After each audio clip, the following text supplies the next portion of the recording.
நம் திருச்சபை கொடுத்ததல்ல. சிசிசியில எல்லாம் பிரேசலாட் சொல்லுங்கன்னா அதுக்கு ஒரு நம்பரை போட்டு நமக்கு சொல்லப்படவும் இல்லை. சட்டமும் எழுதப்படவில்லை, திருச்சபை சட்டமும். எங்கே வந்தது அந்த பிரேசலாட் என்ற வார்த்தை என்றால், நாமெல்லாம் மரிய வாழ்க மரிய வாழ்க என்று சொல்லிக் கொண்டிருந்தோம் கத்தோலிக்கராக இருந்து கொண்டு.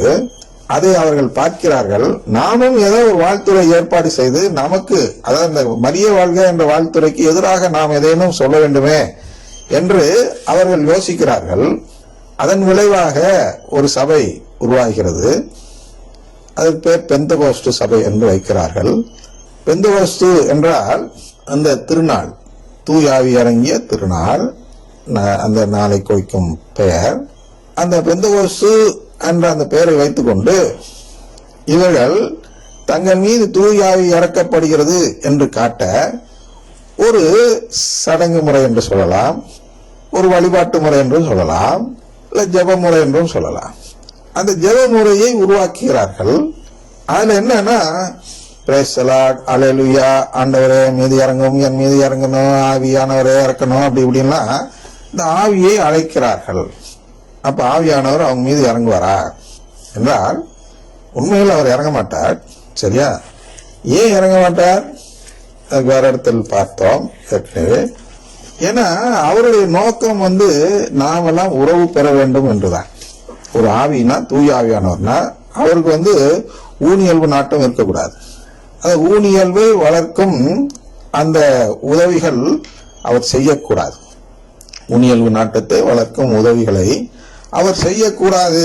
அப்பதான் அவர் கடவுள். அது செய்பவர் யார்? அவன்தான் சாத்தான். அதான் அந்த வனாந்தரத்தில் பார்க்கிறோம். அந்த 3 சோதனையுமே ஊனியல்பு நாட்டத்தை கொடுக்கிறேன் என்று கடவுளுக்கே சொல்கிறான். இயேசு கடவுள் அல்லவா? முழு மனிதன், முழு கடவுள். அப்ப அந்த கடவுளுக்கே சோதிக்கிறதுக்கு ஊனியல்பு நாட்டத்தை வைத்து சோதிக்கிறான். அவன்தான் இந்த அருங்கொடை இயக்கத்தின் ஆவி. இந்த ஆவிதான் அங்கே சோதித்தது. தெளிவா தெரிகிறது. அருங்கொடைகளை தேடி ஓடுகிறார்கள் சிலுவைக்கு பயந்து.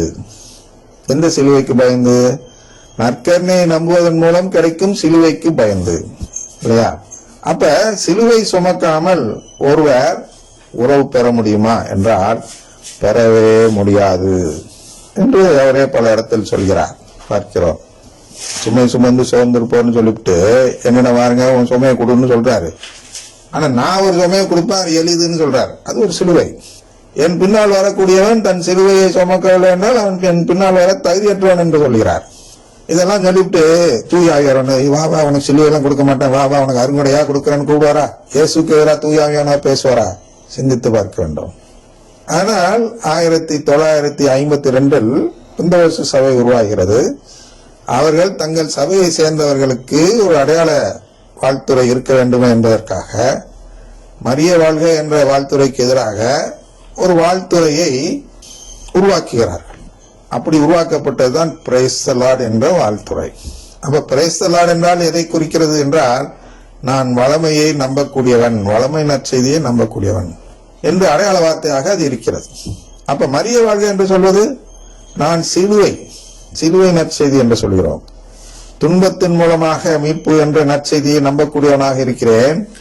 ஆனால் அன்னை மரியாளை போன்ற நானும் சிலுவை சுமக்க தயாராக இருக்கிறேன்.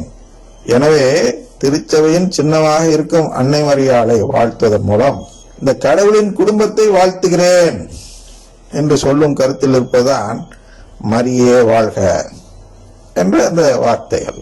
ஏதோ மாதாக்கா எல்லாம் கத்துறாங்க, கரெக்ட். மாதாக்கா கத்தினாலும் இதே கருத்து தான். மாதா யாரு?